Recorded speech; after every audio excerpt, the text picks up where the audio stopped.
Здравствуйте, ребята! Сегодня у нас урок технологии. Тема называется «Основные виды петель». Мы сегодня ознакомимся основными видами петель. Положение крючка в руке. Крючок можно держать в руке как карандаш или как ножик.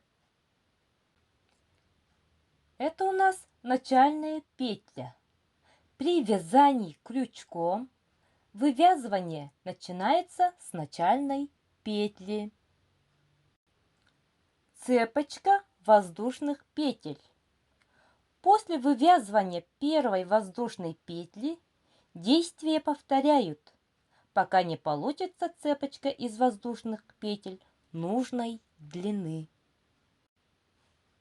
Соединительный столбик применяют для получения кольца из воздушных петель для суживания полотна и выполнения швов.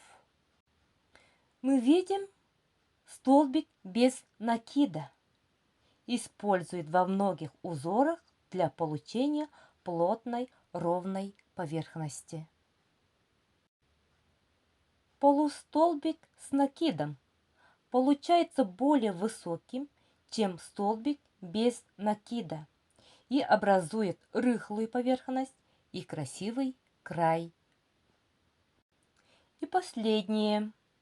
Столбик с накидом 2 раза выше, чем столбик без накида. Выполнять его несложно. Ребята, мы сегодня ознакомились с основными видами петель. Урок закончен. До свидания.